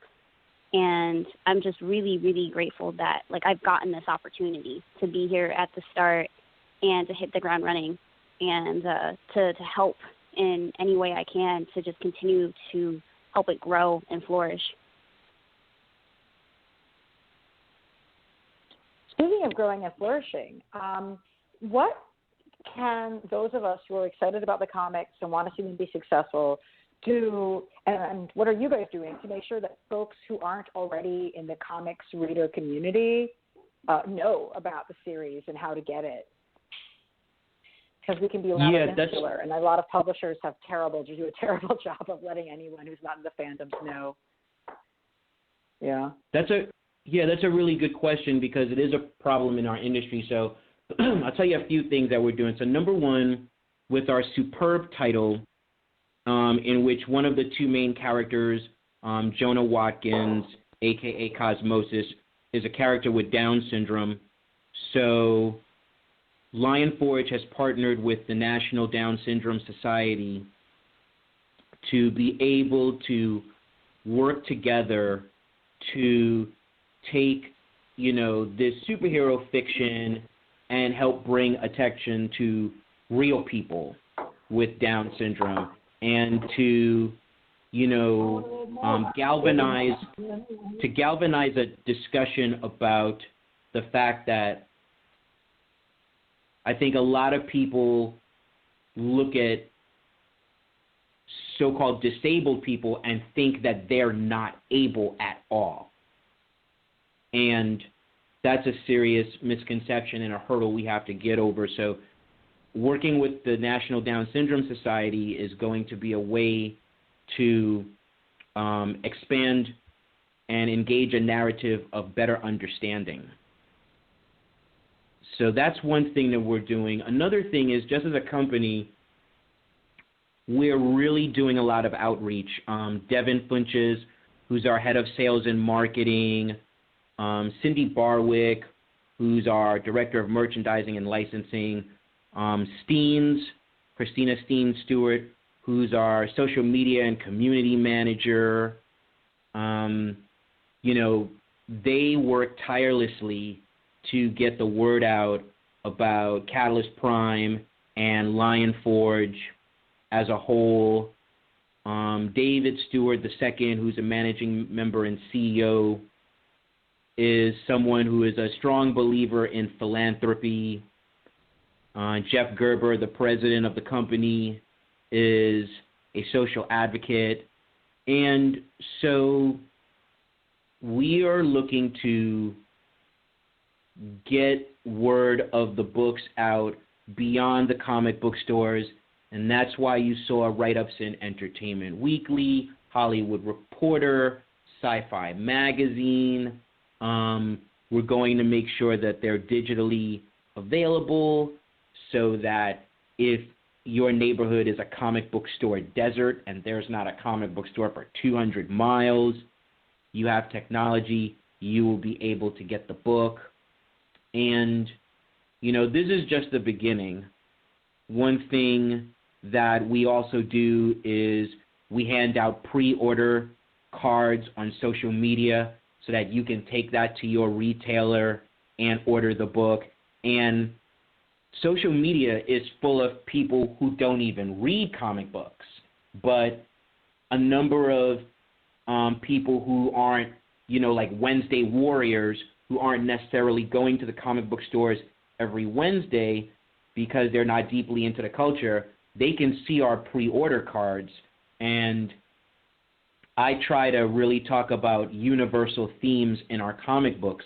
So Desiree was talking about Noble, and in Noble, the main hero is a man, but an equally formidable person is his wife, as readers of Noble #1 will learn. And so you have this black woman who's a wife, a mother, and is dangerous as all get out. And I'm really talking to black women about that because,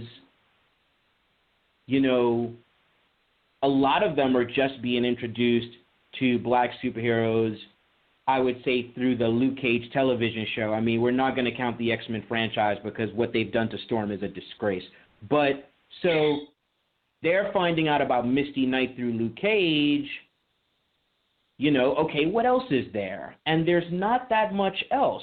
And when Misty Knight is in a comic book that gets canceled after the second issue comes out and you find out there's only going to be 6 issues, that means in 7 months, well, where am I in this superhero universe? And so, I'm speaking to them and saying, we have someone here that represents you, or that represents your sister, or that represents the kind of character integrity that you see in your mother. So, we're definitely committed to getting word out in the industry and outside of the industry, because the stories that we're telling here are grounded with universal themes. I could tell someone was about to say something, but I was very, very impressed with that. Yeah. Yeah. I was telling Alana, like, I was impressed that Lion Forge is one of the only companies I've ever seen in a big box store. There was just, one other publisher I can think of. The Voltron comic was right there with the Voltron toys on display, which is like blew my mind, and felt so fresh and new and smart, like really smart. And they were pretty much sold out at every store I went to. Yeah, thank you. I mean, that's one of the ways in which we're going to engage, the synergistic relationship between different types of products that connect to our books. Voltron has been, a successful license for us. As someone who grew up on Voltron, I love seeing that franchise re-energized. I'm happy that, I'm working at the publisher that is basically doing the Voltron comics now, because that character has gone through its ups and downs. Interestingly enough, and not coincidentally, the last time I liked Voltron, it was written by one Brandon Thomas, who is the writer of our Noble series. And I followed his writing for years.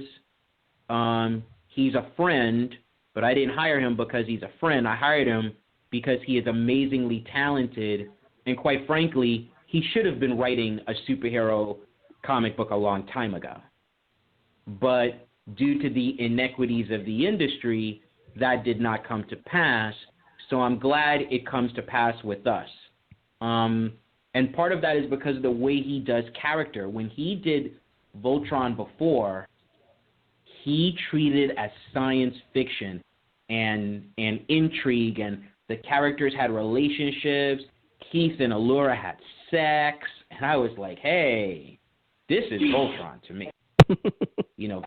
That's real, okay? There's a bed scene, that's real, because if you're talking about a group of people who are constantly fighting and they're in war and they're escaping death time and time again, come on, one of the releases is going to be some noogie. That's just straight up, So I was like, yeah, that's what I'm talking about right there. So that kind of naturalistic approach to character is why I asked him to write Noble. And, again, the response that we've gotten is a testament to the quality of that book.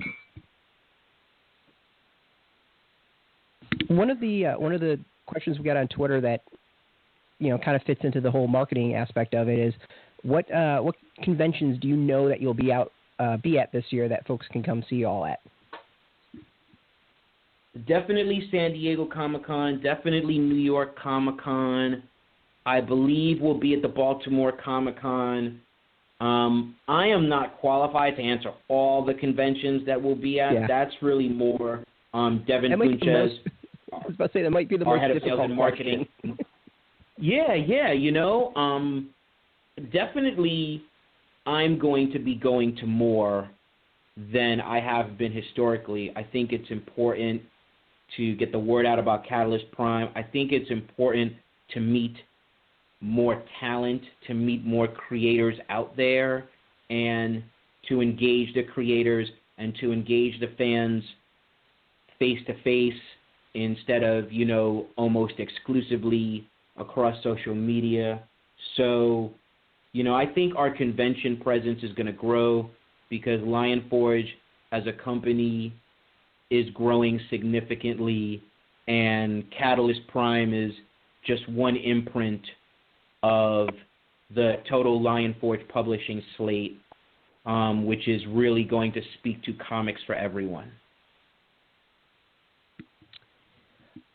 So you've mentioned a whole bunch of some of the more series that are going to be coming out, Superb being one of them. What else for people who are listening and are just learning about Catalyst Prime, what else can they expect in the coming months as you kind of wrap up for the year?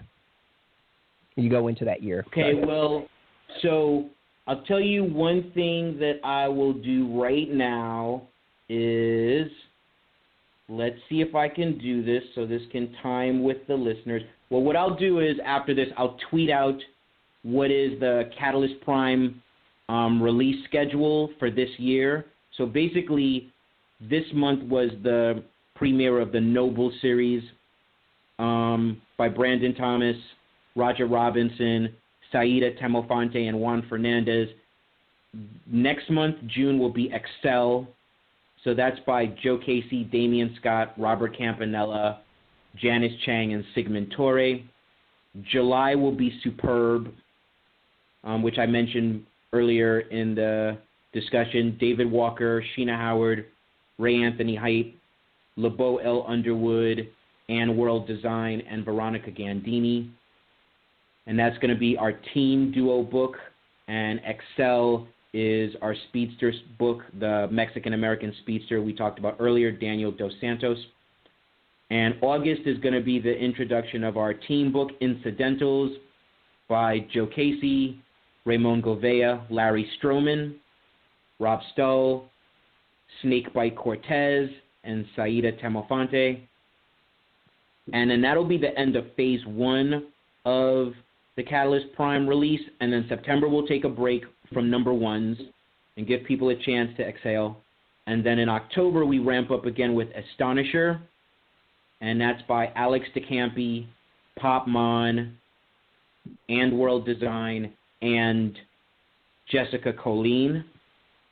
And November is Kino, and that's by Joe Casey, Hefte Paulo, Todd Klein, and Chris Sotomayor. And then December is the last one. That's Summit. That's the final of the 7 monthly titles. And that's, again, Amy Chu, Jan Dursema, and World Design, and Kelly Fitzpatrick. And so that will be all of the introductions. So when we start in 2018, we'll be putting out 7 monthly titles. Impressive. Very impressive. I can't wait to read all of them. Thank you. Yeah, I've worked with them long enough that I better know the teams. That was impressive. Thank you. So kind of as we begin to kind of wrap up the show, and we've had you for so long, kind of final thoughts from each of you about Catalyst Prime and what does it mean? Priest, you want to go? Oh, yes, me? Go. Yeah, you go. You're the elder of the group. You go first. Oh, I don't know.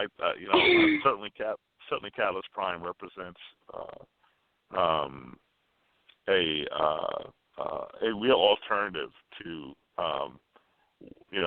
to what's become kind of routine business as usual superheroes. Where we just kind of keep retconning the universe every few years and still kind of end up with a sort of formulaic, sameness that kind of runs across the industry. The books are really worth a look because they're all coming from a very different place.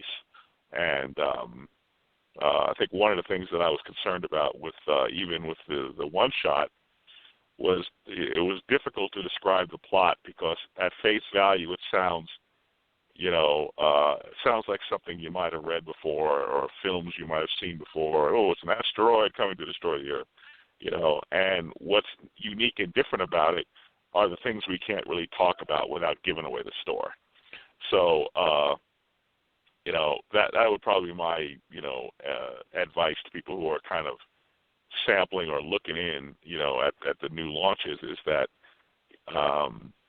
don't assume anything because this is very different and it has a really unique approach and a unique vision and certainly thank Joe and his people for that, and all the creators that have worked so hard to bring these properties to life. Yeah. Wow. Wow. Wow. What does it mean to me? Ultimately, what it means is I feel like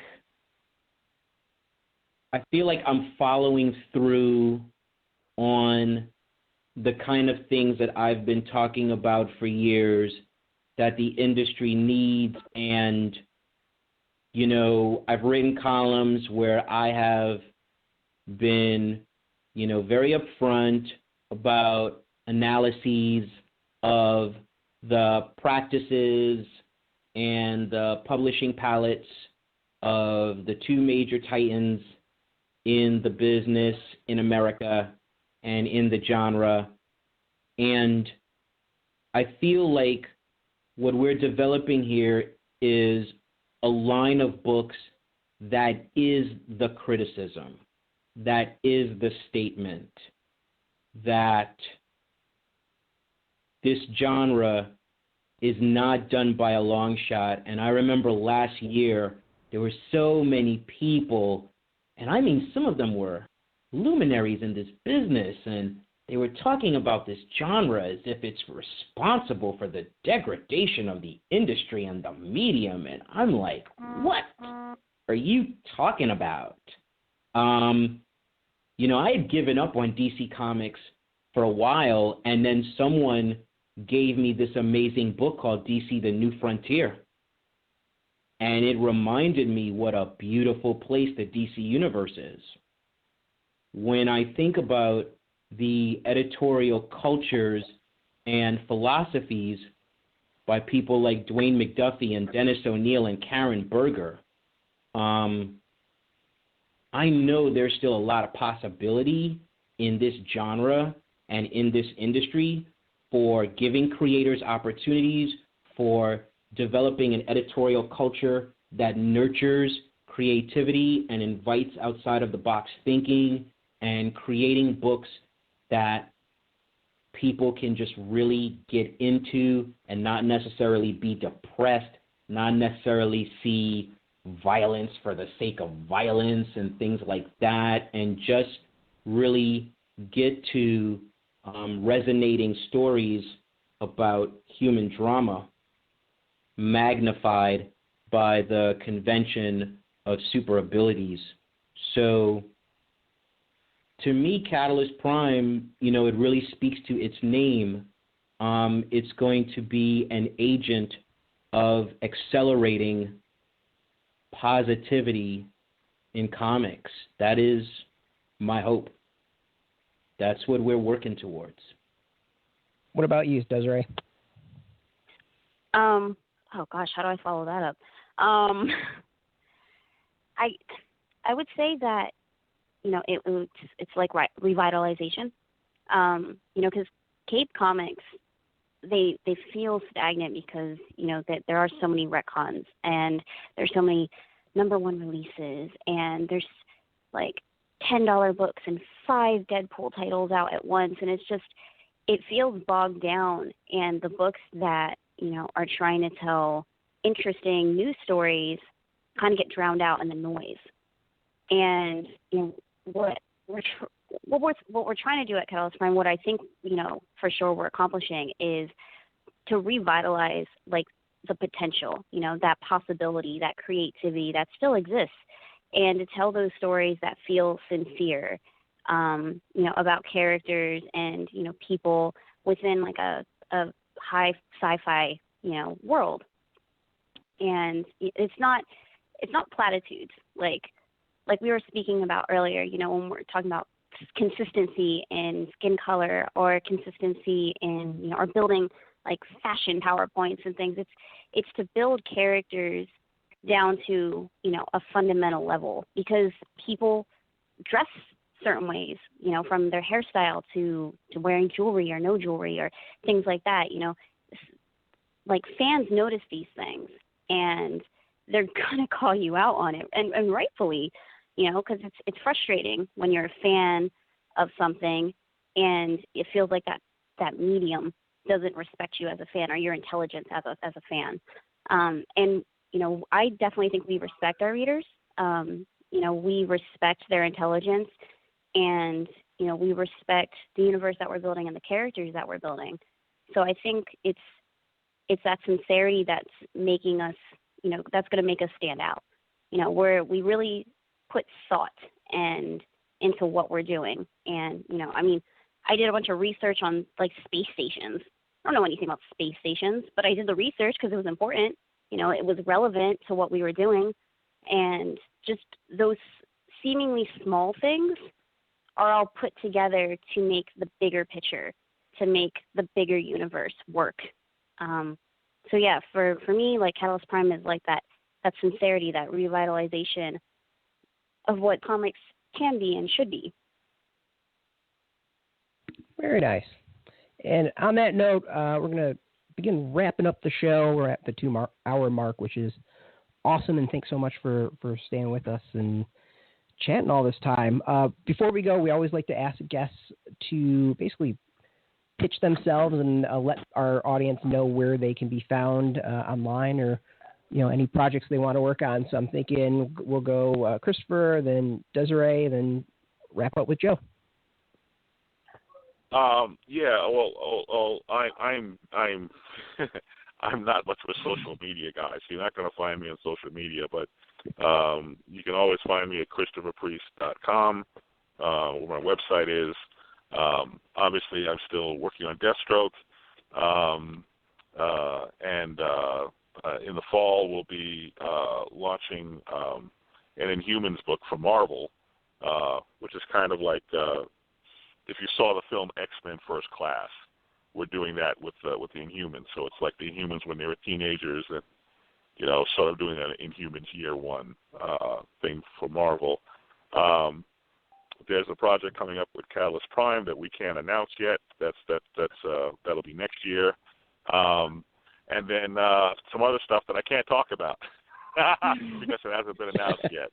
But but that's where we're headed. There's a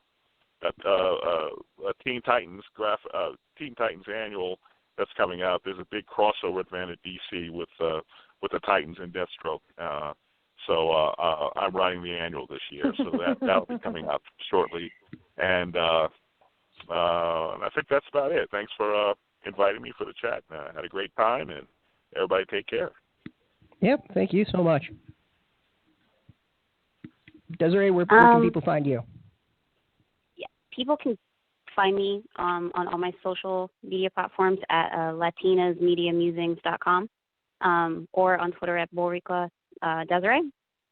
And I have some essays for nerds of color in the pipeline, and some things that I'm going to pitch to Women Write About Comics soon.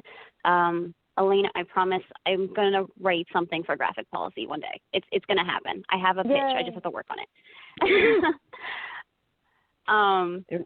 And then, working for Lion Forge, for Catalyst Prime, that, and the next convention I'm trying desperately to go to is FlameCon. So cross your fingers for that. Woo, we need you. Nice. Okay. All right, we got a minute. What about you, Joe?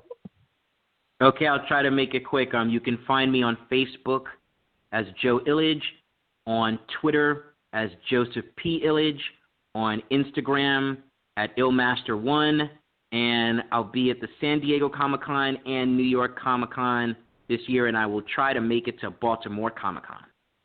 Yes, hopefully I'll see you in Baltimore. Alana, where can people find you? On Twitter all the time at ELANA_Brooklyn. Got a big tweet chat coming up May 24th about Steven Universe. Excellent. Everyone, thank you so much for listening. You'll be able to catch this on demand on iTunes, Stitcher, SoundCloud, and, of course, Graphic Policy. Thanks so much for all our guests. You can catch us every single day at graphicpolicy.com, Twitter, Facebook, YouTube, Tumblr, all at Graphic Policy. Until next time, thanks so much, and keep it geeky.